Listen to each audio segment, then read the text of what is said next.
Guys ഇന്ന് നമ്മൾ സംസാരിക്കാൻ പോകുന്നത് ഖാലിദ് ജമീലിൻ്റെ അണ്ടറിലുള്ള ആദ്യത്തെ ഒരു ക്യാമ്പ് വിളിച്ചിരിക്കുകയാണ്. 35 പ്ലേയേഴ്സിനെയാണ് ഈ ഒരു ക്യാമ്പിലേക്ക് വിളിച്ചിട്ടുള്ളത് എന്നുള്ളതാണ്. ബംഗളൂരുവിൽ വെച്ചിട്ടാണ് ആദ്യ ക്യാമ്പ് നടക്കുന്നത്. അതിൽ കുറച്ചധികം പ്ലേയേഴ്സ് ജോയിൻ ചെയ്തിട്ടുണ്ട്. ഏതാണ്ട് 22ഓളം പ്ലേയേഴ്സ് ജോയിൻ ചെയ്തിട്ടുണ്ട്. എന്നാൽ 13 പ്ലേയേഴ്സ് ജോയിൻ ചെയ്തിട്ടില്ല. ബിക്കോസ് ഡ്യൂറൻ കപ്പിൻ്റെ കമ്മിറ്റ്മെൻറ്റ്സ് ഉള്ളതുകൊണ്ടാണ്. അപ്പോൾ അവരോട് പെട്ടെന്ന് തന്നെ ജോയിൻ ചെയ്യാൻ ആവശ്യപ്പെട്ടിട്ടുണ്ട്. കാഫ നേഷൻസ് കപ്പിൻ്റെ ഭാഗമായിട്ടാണ് ഈ ഒരു ഇനിഷ്യൽ സ്റ്റേജിലുള്ള ക്യാമ്പ് നടക്കുന്നത്. ഈ മാസം 29-ന് ആരംഭിച്ച് ബാക്കി 2 മത്സരങ്ങൾ ഗ്രൂപ്പ് സ്റ്റേജിൽ ഒക്കെ നടക്കാൻ പോകുന്ന മത്സരങ്ങളാണ്. അതിനുശേഷം ഒക്ടോബറിലായിരിക്കും AFC ഏഷ്യൻ കപ്പിൻ്റെ ക്വാളിഫയർ മത്സരം സിംഗപ്പൂരിനെതിരെയൊക്കെ കളിക്കേണ്ടത്.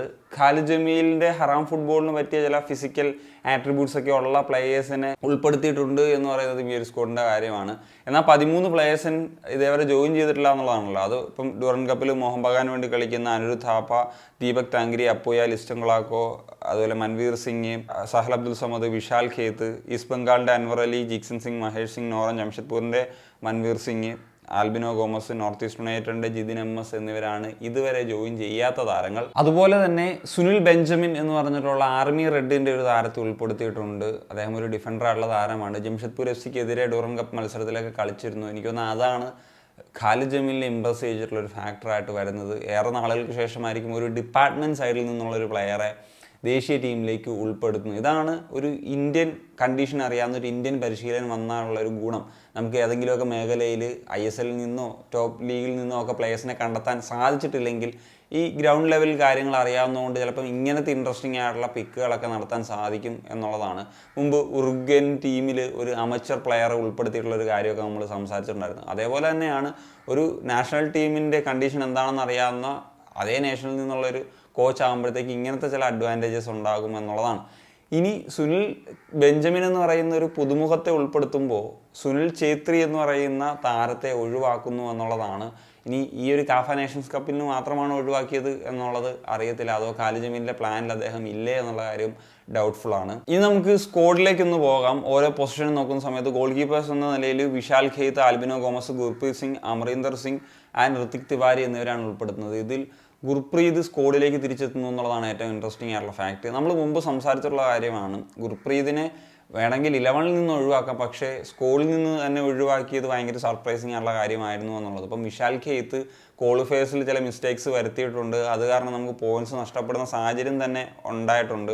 ഹോങ്കോങ്ങിനെതിരെ അതൊരു എക്സാമ്പിളായിട്ട് പറയാവുന്നതാണ്. അപ്പം ഗുർപ്രീത് ISL എങ്ങനെ മോശമായിട്ട് കളിച്ചാലും നാഷണൽ ടീമിൽ എപ്പോഴും നമുക്കൊരു കോൺട്രിബ്യൂഷൻ നൽകിയിട്ടുള്ളൊരു താരമാണ്. അപ്പോൾ അങ്ങനെ പെട്ടെന്ന് ഒഴിവാക്കാൻ പറ്റുന്നൊരു താരമല്ല എന്നുള്ള കാര്യം നമുക്ക് ഉറപ്പായിട്ടും പറയാൻ പറ്റും. അങ്ങനെ വളരെ കുറച്ച് താരങ്ങൾ മാത്രമേ ഉള്ളൂ നാഷണൽ ടീമിൻ്റെ ഒരു സെറ്റപ്പ് വരുമ്പം ഒരു ഹൈ പെർഫോമൻസ് നമുക്ക് നൽകുന്നത്.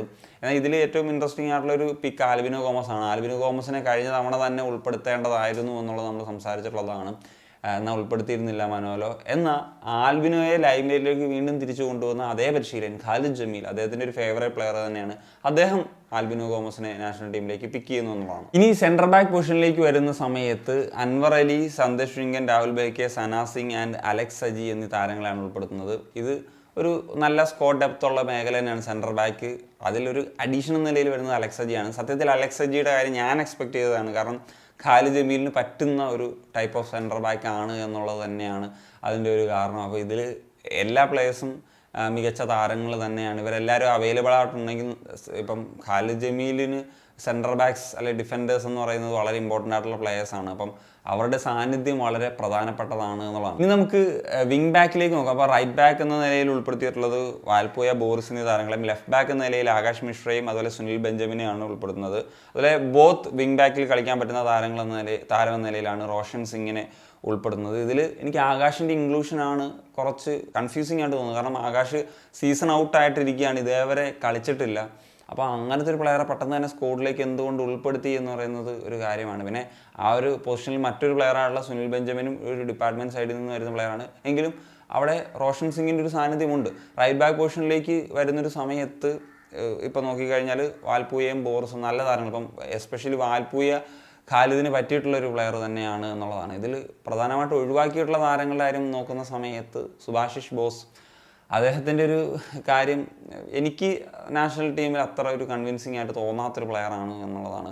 പിന്നെ ആശിഷ് റായിയെയും ഉൾപ്പെടുത്തിയിട്ടില്ല. അപ്പം വാൽപൂയെ ഒക്കെയാണ് നാഷണൽ സെറ്റപ്പിൽ ഉപയോഗിക്കാൻ പറ്റിയിട്ടുള്ള പ്ലെയറായിട്ട് എനിക്ക് പ്രത്യേകിച്ച് ഖാലിദിൻ്റെ ഞാൻ നേരത്തെ പറഞ്ഞ പോലെ ഉപയോഗിക്കാൻ പറ്റിയൊരു പ്ലെയർ തന്നെയാണ് അദ്ദേഹം. ആശിഷ് റായ് കുറച്ചും കൂടി ഒരു അറ്റാക്കിംഗ് ആട്രിബ്യൂട്ട്സ് ഉള്ളൊരു വിങ് ബാക്ക് ആണ്. ഈ ഡിഫൻസീവ് മിഡ്ഫീൽഡേഴ്സ് എന്ന നിലയിൽ ഉൾപ്പെടുത്തുന്നത് ദീപക് താങ്കരി, അപ്പുയ, ജീക്സൺ, നിഖിൽ പ്രഭു എന്നീ താരങ്ങളാണ്. ഇത് ഒരു മികച്ച ഒരു ഏരിയ തന്നെയാണ്, ബെസ്റ്റ് പ്ലേയേഴ്സാണ് എല്ലാവരും.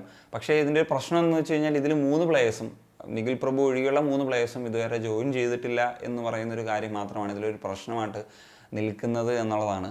പിന്നെ ഇതിൽ ആരെ ഔട്ടാക്കുമെന്ന് പറയുന്നൊരു കൺഫ്യൂഷൻ കാണാം. എല്ലാവരും ഒന്നിനൊന്ന് മെച്ചമായിട്ടുള്ള ഖാലിദ് ജമീലിന് ഉപയോഗിക്കാൻ പറ്റുന്ന താരങ്ങളാണ്. പിന്നെ ഖാലിദ് ജമീലിന് വേണമെങ്കിൽ ഇതിൽ 2 താരങ്ങൾ ഒന്നിച്ച് വേണം യൂസ് ചെയ്യാം. കാരണം അപ്പോൾ ഈ ഒരു സെൻട്രൽ മിഡായിട്ട് കൂടി കളിക്കുന്നൊരു പ്ലെയറാണ് എന്നുള്ളതാണ്. ബാക്കി 3 പ്ലേയേഴ്സിൻ്റെ കാര്യം എടുത്തു കഴിഞ്ഞാൽ ഇപ്പോൾ ദീപക് താങ്കരി ആണെങ്കിലും നിഖിലാണെങ്കിലും ജിക്സൺ ആണെങ്കിലും ഒക്കെ ഒരു ഫിസിക്കൽ പ്ലേയേഴ്സ് കൂടിയാണ്. സെൻട്രൽ മിഡ്ഫീൽഡ് നോക്കിക്കഴിഞ്ഞാലും ഖാലിദിന് പറ്റിയ പ്ലേയേഴ്സ് തന്നെയാണ് താപ്പ, സുരേഷ്, ഡാനിഷ് ഫറൂഖ് എന്നീ താരങ്ങളെയാണ്. ഡാനിഷ് ഫറൂഖ് നമുക്കറിയാം KBFCയിൽ കളിക്കുന്ന പ്ലെയറാണ്. KBFC കളിക്കുമ്പോഴത്തേക്കും ഫാൻസിന് അത്ര ഇഷ്ടമുള്ള താരമായിട്ട് നമുക്ക് പറയാൻ പറ്റില്ല. പക്ഷേ അദ്ദേഹത്തിൻ്റെ ആ ഒരു മെൻറ്റാലിറ്റി അല്ലെങ്കിൽ ആ ഒരു ഫിസിക്കൽ പ്രസൻസ് തീർച്ചയായിട്ടും മിഡ്ഫീൽഡിന് ഗുണം ചെയ്യും. പ്രത്യേകിച്ച് ഇൻ്റർനാഷണൽ ഫുട്ബോളിലേക്ക് വരുമ്പോഴത്തേക്കും ഖാലിദ് ജമീലിന് ആവശ്യമായിട്ടുള്ള ഒരു താരം തന്നെയാകും എന്നുള്ളതാണ് പ്രതീക്ഷിക്കുന്നത്. അതുപോലെ തന്നെയാണ് സുരേഷിൻ്റെ കാര്യം എടുത്തു കഴിഞ്ഞാലും താപ്പയാണെങ്കിലും ഒക്കെ വർക്ക് ലോഡ് എടുക്കുന്ന പ്ലേയേഴ്സ് ആണെന്നുള്ളതാണ്. അറ്റാക്ക് മിഡ്ഫീൽഡിലേക്ക് നോക്കിക്കഴിഞ്ഞാൽ സഹൽ അബ്ദുൽ സമദാണ് ഒരേ ഒരു താരമായിട്ട് നമുക്ക് പറയാനായിട്ട് കഴിയുന്നത്.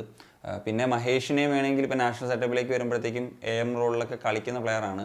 പക്ഷേ ഈ ഖാലിദ് ജമീലിൻ്റെ കാര്യത്തിലേക്ക് വരുമ്പോൾ അദ്ദേഹം ക്രിയേറ്റീവ് പ്ലേയേഴ്സിനെയൊക്കെ എത്രമാത്രം ഉപയോഗിക്കും എന്ന് പറയുന്നൊരു കൺഫ്യൂഷൻ അവിടെ നിലനിൽക്കുന്നുണ്ട്. പക്ഷേ അദ്ദേഹം ഒരു ഫ്ലെക്സിബിളാണ്. ഇപ്പോൾ ഫോർമേഷൻ 4-3-3 4-4-2 ഒക്കെ ജംഷഡ്പൂർ FCയിൽ അദ്ദേഹം കളിപ്പിക്കുന്ന രീതി നമ്മൾ കണ്ടുള്ളതാണ്. ലെഫ്റ്റ് വിങ്ങിൽ വിക്രം പ്രതാപ്, ലിസ്റ്റൺ കൊളാസോ, ജിതിൻ MS, ആഷിഖ് കുര്യൻ എന്നീ താരങ്ങളാണ് ഉൾപ്പെടുത്തിയത്. ഇത് ആഷിഖ് കുര്യനായിരിക്കും സത്യം പറഞ്ഞു കഴിഞ്ഞാൽ നന്നായിട്ട് ഉപയോഗിക്കാൻ സാധ്യത ഖാലിദ് ജമീൽ എന്നുള്ളതാണ് തോന്നുന്നത്. ഓൾസോ ജിതിൻ എമ്മസിനൊപ്പം അദ്ദേഹം വർക്ക് ചെയ്ത ഒരു എക്സ്പീരിയൻസ് എന്ന് പറയുന്നൊരു ഫാക്ടറുണ്ട്. ഇതിൽ ലിസ്റ്റണും അതുപോലെ വിക്രമും ഒക്കെ എത്രത്തോളം ഇദ്ദേഹത്തിൻ്റെ ഒരു ലെഫ്റ്റ് ഫിംഗർ എന്ന് പറയുന്ന റോളിലേക്ക് വരുമ്പോൾ ഉണ്ടാകും എന്നുള്ള ഡൗട്ട്ഫുള്ളാണ്. ഇനി അല്ലെങ്കിൽ ഒരു സെൻട്രൽ ഏരിയയിലേക്കൊക്കെ കളിപ്പിച്ചാൽ ചിലപ്പം കുറച്ചും കൂടി ഒരു ബെറ്റർ ആയിരിക്കും. ഇനി റൈറ്റ് വിങ് പൊസിഷനിലേക്ക് വരുന്ന സമയത്ത് Lallianzuala, Chhangte, Udanta Singh, Rahul KP, Rahim Ali and Manvir Singh എന്നീ താരങ്ങളെയാണ് ഉൾപ്പെടുന്നത്. ഇതിൽ ചാങ്ദെ ആണ് കുറച്ചൊരു എക്സെപ്ഷണൽ പ്ലെയർ. ബാക്കി എല്ലാവരും അങ്ങനെ ഒരു ഗോൾ കോൺട്രിബ്യൂഷൻ എന്ന നിലയിൽ പറയുന്ന പ്ലെയേഴ്സ് ആണോ എന്ന് ചോദിച്ചു കഴിഞ്ഞാൽ അല്ല എന്നുള്ളതാണ് ഒരു ഉത്തരം. മൻവീർ സിംഗിൻ്റെ കാര്യം നമുക്ക് പറയാം. പക്ഷേ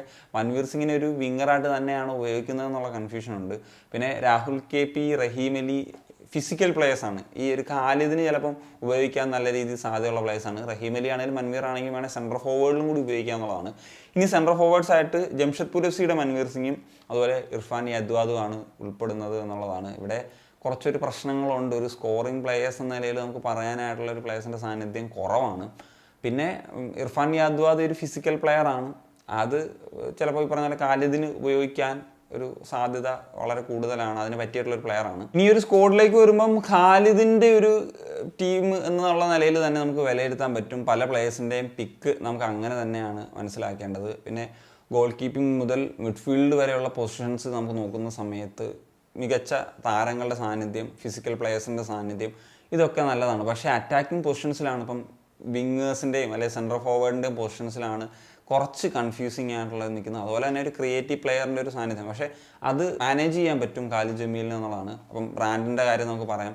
ബ്രാൻഡൻ എപ്പോഴും നാഷണൽ ടീമിൽ ക്രിയേറ്റീവ് ആയിട്ടുള്ള ഏറ്റവും നല്ലൊരു പ്ലെയറാണ്. പക്ഷേ ബ്രാൻഡൻ ഉൾപ്പെടുത്തിയില്ല. ഇനി ഇഞ്ചുറി കൺസേൺസോ വേറെ എന്തെങ്കിലും ഫാക്ടേഴ്സ് ഉണ്ടോ എന്നുള്ളത് അറിയില്ല. അതുപോലെ സെൻട്രൽ ഫോർവേഡിൽ ഇപ്പം എഡ്മണ്ട് ആണെങ്കിലും അദ്ദേഹം ഒരു ഫിസിക്കൽ പ്ലെയറൊക്കെ തന്നെയാണ്. അതായത് ഡിഫറെൻറ്റ് പൊസിഷൻ സെൻട്രൽ ഫോർവേഡായിട്ടും ലെഫ്റ്റ് വിങ്ങിലും അറ്റാക്കിംഗ് മിഡ്ഫീൽഡിലും ഒക്കെ യൂസ് ചെയ്യാൻ പറ്റുന്ന പ്ലെയറാണ്. ഇങ്ങനെ യൂട്ടിലിറ്റി പ്ലെയറെ ഒഴിവാക്കിയിട്ടുണ്ട്. അതുപോലെ ലാൽറിൻ സ്വാല എന്ന് പറഞ്ഞിട്ടുള്ള ഐ ലീഗിലെ ടോപ്പ് സ്കോററെ ഒരു സ്കോറർ എന്ന നിലയിൽ ഉൾപ്പെടുത്താമായിരുന്നു. അതുപോലെ ഡേവിഡ് എന്ന് പറഞ്ഞിട്ടുള്ള ഈസ്റ്റ് ബംഗാളിൻ്റെ മറ്റൊരു പ്ലെയർ, അദ്ദേഹം നല്ലൊരു സ്കോറിംഗ് പ്ലെയറാണ്. അപ്പോൾ അങ്ങനത്തെ താരങ്ങളെയൊക്കെ ഒഴിവാക്കിയതാണ്. അവരെയും കൂടി ഒരു ഇൻക്ലൂഡ് ചെയ്തിരുന്നെങ്കിൽ വളരെ മികച്ചൊരു സ്കോഡ് എന്ന നിലയിൽ തന്നെ നമുക്കിത് വിലയിരുത്താമായിരുന്നു എന്നുള്ളതാണ്.